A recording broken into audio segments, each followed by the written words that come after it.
ലൂക്കാ സുവിശേഷം 10-ാം അധ്യായം 1 മുതൽ 42 വരെയുള്ള വചനങ്ങൾ. 72 പേരെ അയക്കുന്നു. അനന്തരം കർത്താവ് വേറെ 72 പേരെ തിരഞ്ഞെടുത്ത് താൻ പോകാനിരുന്ന എല്ലാ പട്ടണങ്ങളിലേക്കും നാട്ടിൻ പുറങ്ങളിലേക്കും 2 പേരായി അവരെ തനിക്ക് മുമ്പേ അയച്ചു. അവൻ അവരോട് പറഞ്ഞു, കൊയ്ത്തു വളരെ, വേലക്കാരോ ചുരുക്കം.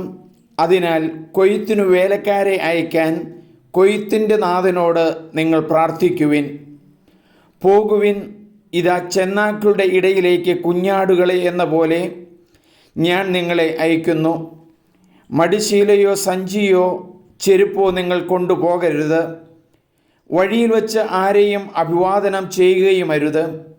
നിങ്ങൾ ഏത് വീട്ടിൽ പ്രവേശിച്ചാലും ആ വീടിന് സമാധാനമെന്ന് ആദ്യം ആശംസിക്കണം.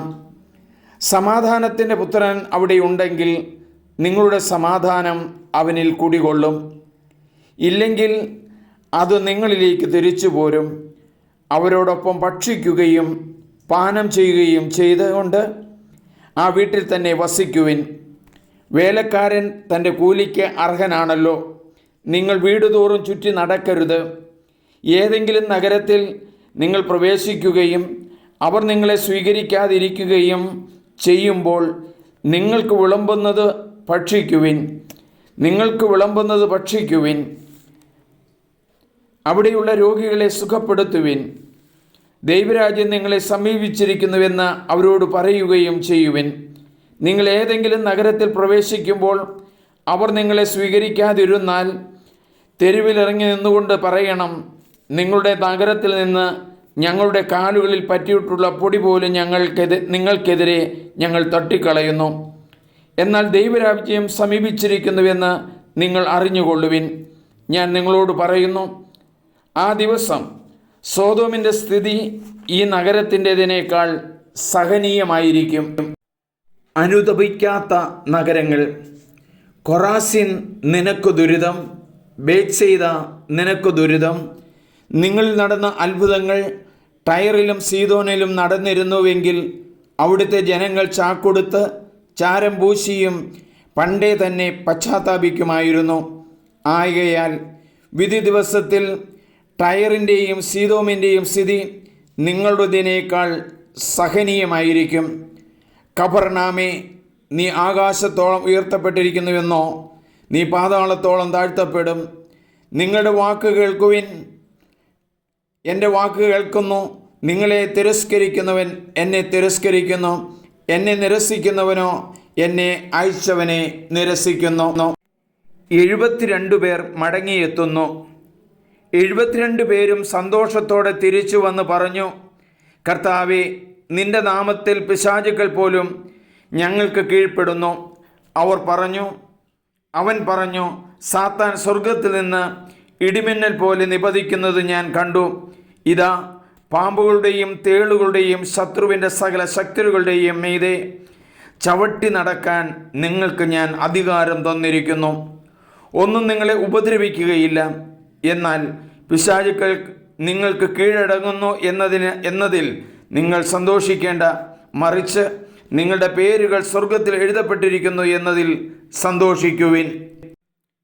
യേശു ആത്മാവിൽ ആനന്ദിക്കുന്നു. ആ സമയം തന്നെ പരിശുദ്ധാത്മാവിനാൽ ആനന്ദിച്ച് അവൻ പറഞ്ഞു, സ്വർഗത്തിൻ്റെയും ഭൂമിയുടെയും കർത്താവായ പിതാവേ, അവിടുത്തെ ഞാൻ സ്തുതിക്കുന്നു. എന്തെന്നാൽ അങ്ങ് ഇവ ജ്ഞാനികളിൽ നിന്നും ബുദ്ധിമാന്മാരിൽ നിന്നും മറച്ചുവെക്കുകയും ശിശുക്കൾക്ക് വെളിപ്പെടുത്തുകയും ചെയ്തു. അതേ പിതാവേ, അതായിരുന്നു അവിടുത്തെ അഭിവിഷ്ടം. എല്ലാ കാര്യങ്ങളും പിതാവ് എന്നെ ഏൽപ്പിച്ചിരിക്കുന്നു. പുത്രൻ ആരെന്ന് പിതാവല്ലാതെ ആരും ഗ്രഹിക്കുന്നില്ല. പിതാവ് ആരെന്ന് പുത്രനും പുത്രൻ ആർക്ക് വെളിപ്പെടുത്തി കൊടുക്കാൻ ആഗ്രഹിക്കുന്നുവോ അവനുമല്ലാതെ മറ്റാരും ഗ്രഹിക്കുന്നില്ല. അവൻ ശിഷ്യന്മാരുടെ നേരെ തിരിഞ്ഞ് അവരോട് മാത്രമായി പറഞ്ഞു, നിങ്ങൾ കാണുന്ന കണ്ണുകൾ ഭാഗ്യമുള്ളവ. എന്തെന്നാൽ ഞാൻ പറയുന്നു, അനേകം പ്രവാചകന്മാരും രാജാക്കന്മാരും നിങ്ങൾ കാണുന്നവ കാണാൻ ആഗ്രഹിച്ചു, എങ്കിലും കണ്ടില്ല. നിങ്ങൾ കേൾക്കുന്നവ കേൾക്കാൻ ആഗ്രഹിച്ചു, എങ്കിലും കേട്ടില്ല. ഒരു നല്ല സമറിയക്കാരൻ്റെ ഉപമ.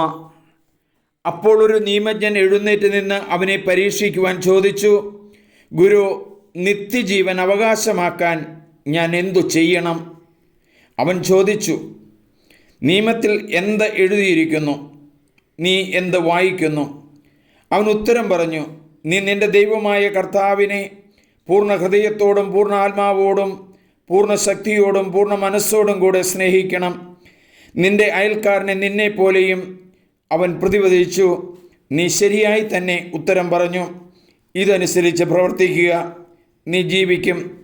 എന്നാൽ അവൻ തന്നെ സാധൂകരിക്കാൻ ആഗ്രഹിച്ച് യേശുവിനോട് ചോദിച്ചു, ആരാണ് എൻ്റെ അയൽക്കാരൻ?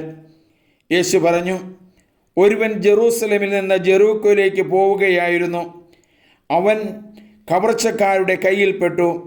അവർ അവൻ്റെ വസ്ത്രങ്ങൾ ഉരിഞ്ഞെടുത്ത് അവനെ പ്രഹരിച്ച് അർത്ഥപ്രാണനാക്കിയിട്ട് പൊയ്ക്കളഞ്ഞു. ഒരു പുരോഹിതൻ ആ വഴിയെ വന്നു. അവനെ കണ്ട് മറുവശത്തുകൂടെ കടന്നുപോയി.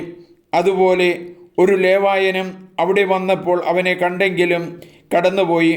എന്നാൽ ഒരു സമറിയക്കാരൻ യാത്രാമധ്യേ അവൻ കിടന്ന സ്ഥലത്ത് വന്നു. അവനെ കണ്ട് മനസ്സലിഞ്ഞ് അടുത്തു ചെന്ന് എണ്ണയും വീഞ്ഞും ഒഴിച്ച് അവൻ്റെ മുറിവുകൾ വച്ചുകെട്ടി തൻ്റെ കഴുതയുടെ പുറത്ത് കയറ്റി ഒരു സത്രത്തിൽ കൊണ്ടുചെന്ന് പരിചരിച്ചു. അടുത്ത ദിവസം അവൻ സത്രം സൂക്ഷിപ്പുകാരൻ്റെ കയ്യിൽ 2 ധനാറ കൊടുത്തിട്ട് പറഞ്ഞു, ഇവൻ്റെ കാര്യം നോക്കിക്കൊള്ളണം. കൂടുതലായി എന്തെങ്കിലും ചെലവാകുന്നുവെങ്കിൽ ഞാൻ തിരിച്ചു വരുമ്പോൾ തന്നുകൊള്ളാം. കവർച്ചക്കാരുടെ കയ്യിൽപ്പെട്ട ആ മനുഷ്യന് ഈ മൂവരിൽ ആരാണ് അയൽക്കാരനായി വർത്തിച്ചത്? അവനോട് കരുണ കാണിച്ചവൻ എന്ന് ആ നിയമജ്ഞൻ പറഞ്ഞു. യേശു പറഞ്ഞു, നീയും പോയി അതുപോലെ ചെയ്യുക. മർത്തയും മറിയവും. അവൻ പോകുന്ന വഴി അവൻ ഒരു ഗ്രാമത്തിൽ പ്രവേശിച്ചു. മർത്ത എന്നു പേരുള്ള ഒരുവൾ അവനെ സ്വഭവനത്തിൽ സ്വീകരിച്ചു. അവൾക്ക് മറിയം എന്നു പേരായ ഒരു സഹോദരി ഉണ്ടായിരുന്നു. അവൾ കർത്താവിൻ്റെ വചനങ്ങൾ കേട്ടുകൊണ്ട് അവൻ്റെ പാദത്തെങ്കിൽ ഇരുന്നു. മർത്തയാകട്ടെ പലവിധ ശുശ്രൂഷകളിൽ മുഴുകി വ്യഗ്രചിത്തയായിരുന്നു. അവൾ അവൻ്റെ അടുത്ത് ചെന്ന് പറഞ്ഞു, കർത്താവെ, ശുശ്രൂഷയ്ക്കായി എൻ്റെ സഹോദരി എന്നെ തനിയെ വിട്ടിരിക്കുന്നത് നീ ശ്രദ്ധിക്കുന്നില്ലേ? എന്നെ സഹായിക്കാൻ അവളോട് പറയുക. കർത്താവ് അവളോട് പറഞ്ഞു, മർത്ത, മർത്ത, നീ പലതിനെക്കുറിച്ചും ഉത്കണ്ഠാകുലയും അസ്വസ്ഥയുമായിരിക്കുന്നു. ഒന്ന് മാത്രമേ ആവശ്യമുള്ളൂ. മറിയം നല്ല ഭാഗം തിരഞ്ഞെടുത്തിരിക്കുന്നു, അത് അവളിൽ നിന്ന് എടുക്കപ്പെടുകയില്ല.